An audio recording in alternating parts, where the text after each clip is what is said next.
Breaking news చూస్తున్నాం. తిరుమల తిరుపతి దేవస్థానం లడ్డూ కల్తీ వ్యవహారంలో కీలక పరిణామం చోటు చేసుకుంది. టీటీడీ ఈవో అనిల్ కుమార్ సింఘాల్ బదిలీ అయ్యారు. టీటీడీ ఈవోగా ముద్దాడ రవిచంద్రన్ నియమించింది ప్రభుత్వం. సింఘాల్ ప్రస్తుతం ముఖ్యమంత్రి ఆఫీసులో ముఖ్య కార్యదర్శిగా ఉన్నారు. ఇక జీఏడీలో రిపోర్టు చేయాలని సింఘాల్కు ఆదేశాలు జారీ చేశారు. తక్షణమే బాధ్యతలకు అదనపు ఈవో వెంకయ్య చౌదరికి అప్పగించాలని ప్రభుత్వం ఉత్తర్వులు జారీ చేసింది.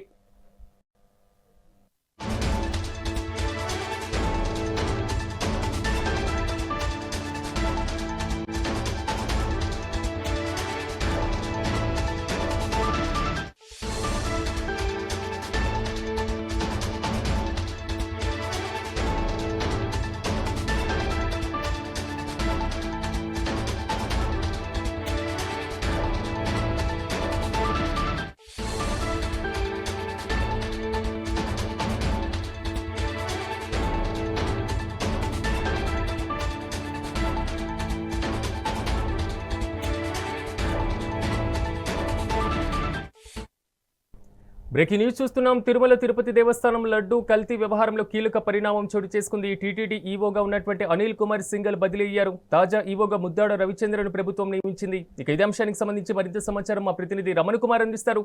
రమణ్ కుమార్, చెప్పండి, అనిల్ కుమార్ సింఘాల్ బదిలీకి సంబంధించినటువంటి డీటెయిల్స్ ఏంటి?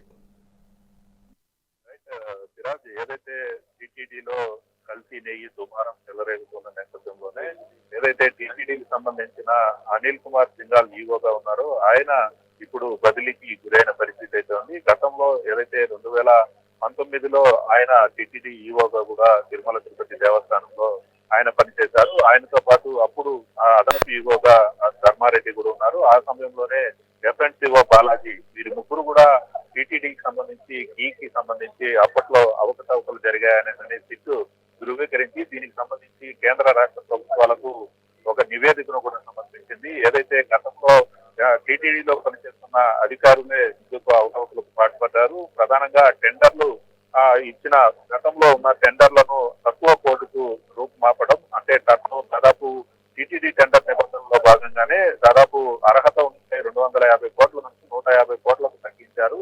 అలాగే దానికి సంబంధించి ఆ టెండర్లు రివైజ్ చేయడంలో ప్రధాన పాత్ర పోషించినప్పుడు, అప్పుడు వైసీపీ ప్రభుత్వం ఉన్నప్పుడు ఇటువంటి చర్యలు తీసుకున్నప్పుడు టీటీడీ ఈవోగా దాన్ని అడ్డుకోవాల్సింది పోయి ఆయన దాన్ని సమర్థించారనే ఆరోపణలు రావడం, ప్రస్తుతానికి ఆయన టీటీడీ ఈవోగా ఇప్పుడు మళ్ళా కూడా మూడవసారి ఆయన కొనసాగుతూ ఉండడంతో ఇప్పుడు విచారణకు ఆయన్ని పిలిస్తే ఆ టీటీడీకి చెడ్డ పేరు వస్తుందనే ఉద్దేశంతో ఆయన్ను పదవి నుంచి తప్పించి విచారణకు పిలవాలనే సిట్ ప్రభుత్వానికి కేంద్ర ప్రభుత్వానికి లేఖ రాసిన నేపథ్యంలోనే ఇప్పుడు అనిల్ కుమార్ సింఘాల్ ను ఈ పదవి నుంచి తప్పించి తాత్కాలికంగా ప్రస్తుతానికి తిరుమల తిరుపతి దేవస్థానం అదనపు ఈవోగా ఉన్న వెంకయ్య చౌదరిని తాత్కాలిక ఈవోగా నియమించారు. అటు తర్వాత అదనపు బాధ్యతల్లో భాగంగా ముద్దాడ రవిచంద్రను కూడా టీటీడీ ఈవోగా నియమించి కూడా ప్రభుత్వం కాసేపటి క్రితమే ఉత్తర్వులు జారీ చేసిన నేపథ్యంలో టీటీడీ అనిల్ కుమార్ సింఘాల్ అలాగే ఎఫ్ఎన్సీఓ బాలాజీ వీరు కూడా విచారణకు వెళ్లాల్సిన పరిస్థితి అయితే నెలకొందనే చెప్పాలి. ముఖ్యంగా గతంలో పనిచేసిన టీటీడీ అదనపు ఈవో ధర్మారెడ్డి అలాగే ఈవో అనిల్ కుమార్ సింఘాల్ వీరిద్దరిని కూడా విచారిస్తే మరిన్ని విషయాలు బయటకు వస్తాయనేది కూడా తెలుస్తుంది. ఈ నేపథ్యంలోనే సిబిఐ అధికారులు ఇచ్చిన నివేదికను ప్రభుత్వం పరిగణలోకి తీసుకొని అటు తర్వాత ఇప్పుడు వీరిని విధుల నుంచి తప్పించినట్టుగా కూడా తెలుస్తుంది.